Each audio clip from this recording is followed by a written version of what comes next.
के अंदर घबराहट पैदा होती है। हम लोग भी सरकार में रहे, मनमोहन सिंह जी 10 साल प्रधानमंत्री रहे, मैं उनकी सरकार में मंत्री रहा। मैं आप लोगों से पूछना चाहता हूं, जब कांग्रेस की सरकार दिल्ली में थी, मनमोहन सिंह जी प्रधानमंत्री थे, कभी आदिवासी समाज को लगा कि हमारे अधिकार छीन सकते हैं? कभी किसी को लगा कि संविधान में संशोधन कर सकते हैं?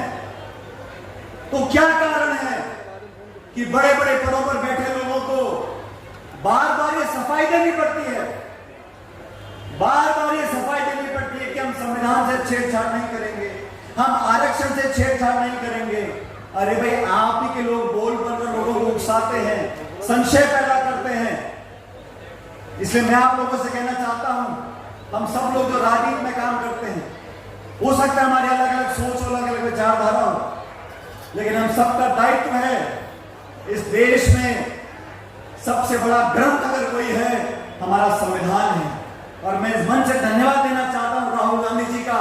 उन्होंने संविधान को सुरक्षित रखने का, संविधान की मूल भावना को सुरक्षित रखने का, संविधान के असली मूल को जनता तक पहुंचाने का जो संकल्प लिया है, उससे पूरे देश में आज एक नई उमंग जुड़ी है, एक नई सरकार का गठन हुआ है। राजनीति में हार जीत होती रहती है, लेकिन इन 10 सालों में जब से सरकार दिल्ली में बैठी है, हमारा जो किसान वर्ग है, जो वंचित वर्ग है, जो दबा कुचला पिछड़ा दलित आदिवासी वर्ग है, वो अपने आप को आज ठगा हुआ महसूस क्यों करता है? बार बार लोगों के जहन में सवाल क्यों आता है कि अगर 400 पार हो जाते तो न जाने क्या करते।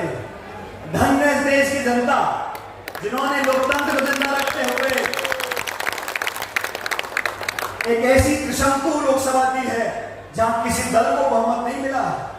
ये गलतफहमी नहीं पालनी चाहिए, किसी दल को बहुमत नहीं मिला, एक मिलीजुली सरकार बनी है, दो बैसाखियों को लेकर सरकार आगे चल रही है। और उसका परिणाम यह है कि दिल्ली की संसद में जहां मुरारी जी और हरीश मीणा जी बैठते हैं, आपके आशीर्वाद से, और मुझे कहते हुए बड़ा फक्र है, मैं धन्यवाद देना चाहता हूं आप सब लोगों का। चाहे धौलपुर हो, चाहे भरतपुर हो, चाहे दौसा हो, चाहे टोंक हो, सब जगह प्रचंड बहुमत के साथ कांग्रेस पार्टी के हमारे सांसद जीत कर गए हैं। यहाँ मेरा छोटा भाई चोपड़ा बैठा हुआ है, आप लोगों ने कसर कोई नहीं छोड़ी, पूरा मीटर खींचा था, 18-20 हजार से जीत कर गए रामगढ़ से, लेकिन साजिशपूर्ण तरीके से उनको संसद में जाने से रोका गया। लेकिन अनिल जी, आप नौजवान हो, आप हिम्मत रखो, संघर्ष करो, जब जनता मौका देगी तो छप्पर फाड़ के देगी, फिर तो रोकने वाला नहीं है। हम लोग प्रचार करते हैं किसान की बात, किसानी की बात, गरीब की, मजदूर की, नरेगा की, शिक्षा की, रोड की, बिजली की, स्कूलों की, अस्पतालों की, कॉलेज की। देश को विकास करना है, देश को जोड़कर रखना है, चाहे महात्मा गांधी हो, चाहे राजीव गांधी हो, इंदिरा गांधी हो। हम लोग क्या बातें क्या करते थे? ये देश सबका है, सबकी भागीदारी है, सब नागरिक बराबर है, कानून संविधान बोलता है हर नागरिक का एक वोट है, कोई पक्षपात नहीं होगा, कोई भेदभाव नहीं होगा, संविधान सबसे ऊपर है। देश की सरकार चलेगी तो संविधान की भावना से चलेगी। आज ये माहौल बन गया। अब देखो, जब से राहुल गांधी जी नेता प्रतिपक्ष बने हैं, संसद में क्या हाल है? बड़े बड़े नेताओं के मुंडे मुरझा गए, वो रौनक चली गई, वो हंसी चली गई।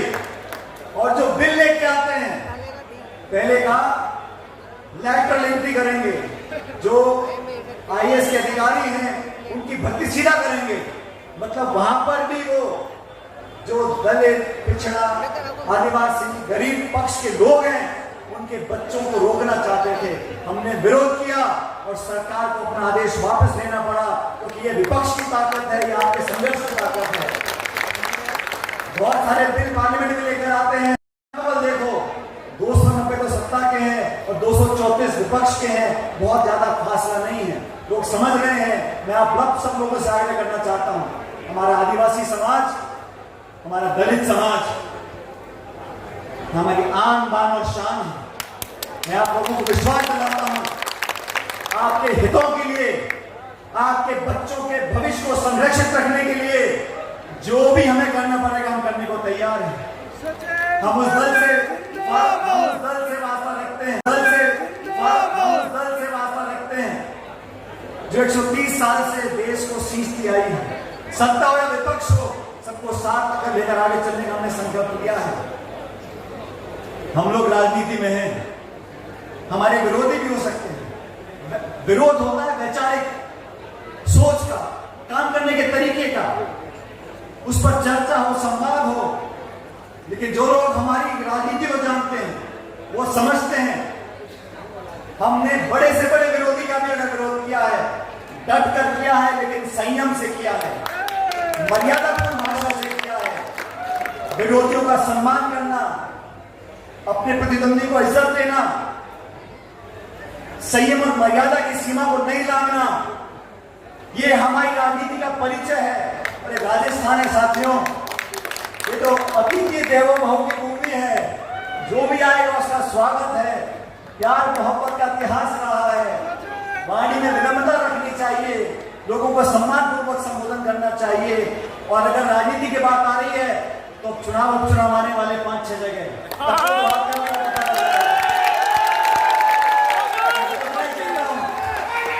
पहली बात जीवन में समय कभी एक सा नहीं रहता, समय कभी एक सा नहीं रहता। जिन लोगों को सत्ता की चाबी दी जाती है उनसे अपेक्षा की जाती है कि आप अपनी पूरी ताकत जनता की सेवा में लगाओ, गरीब का कल्याण करो। आज क्या हालात बने हुए हैं, बच्चों का बलात्कार हो रहा है, विकास के नाम पर सर घोषणा हो रही है, इतना झगड़ा, मुझे पता नहीं कौन मंत्री है और कौन नहीं। अब तो पूछते डर लगता है मेरे को। मुझे किसी पत्रकार ने पूछा, हमारे समाज के बड़े वरिष्ठ नेता है, दूसरी पार्टी के लिए बड़े वरिष्ठ नेता है डॉक्टर द्रौपदी मीना जी।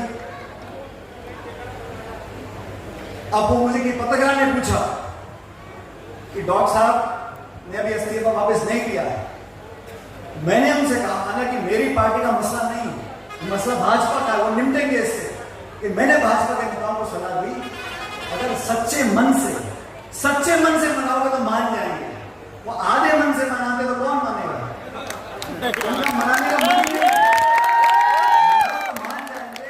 और राजनीति में अलग अलग विचारधारा है, अलग अलग पृष्ठभूमि है। हम सब लोग, हमारा अंतिम उद्देश्य क्या है कि हम में से जनता की सबसे बेहतर सेवा कौन कर सकता है। हमारा कोई आपसी झगड़ा नहीं है, कोई व्यक्तिगत किसी से लाग लगे पेट नहीं है। हम तो विचार के माध्यम से, योजना के माध्यम से, घोषणा पत्र के माध्यम से, अपनी सोच के माध्यम से जनता को प्रभावित करते हैं। आप हमको वोट दो, हम बेहतर सेवा कर सकते हैं। जो प्रतिस्पर्धा है वो जनता की कसौटी पर खरा उतरने की है, उसमें सबका स्वागत। अपनी बात तो रखें, बाकी जनता निर्णय करेगी। लेकिन इस क्षेत्र के लोगों को, इतनी बड़ी तादाद में आप लोग आए हो और इतनी शांति से, इतनी लंबे समय से आप लोग बैठे हो, ये दिखाता है कि आपके समाज में जो एकता है, आप में जो एकजुटता है और आपस में जो विश्वास है, वो हमारी सबसे बड़ी ताकत है। और अभी जो मुद्दे उन्होंने उठाए हैं, कांति जी ने, गोपाल जी ने, मुरारी जी, हरीश जी ने, कि यहाँ पर जो फॉरेस्ट का इलाका है, कभी कभी दिक्कत आती है गांव पंचायतों को हाईवे से जोड़ने का। अब तो दोनों सरकारें एक ही दल की है और दोनों मंत्री भी अलवर के हैं, राजस्थान के भी और केंद्र के भी। हम भी उनसे आग्रह करेंगे कि गरीब और किसानों के लिए सहूलियत देने के लिए कुछ रियायत दें, ताकि सारी लिंक रोड हम जोड़ सकें, पंचायतों को इस हाईवे से जोड़ सकें, लोगों को उसका फायदा मिल सके। मैं आपसे इतना आग्रह करूंगा, राजस्थान की धरती अमन, चैन, शांति, प्रेम, भाईचारे की धरती है और ये मर्यादा में बनाए रखनी है।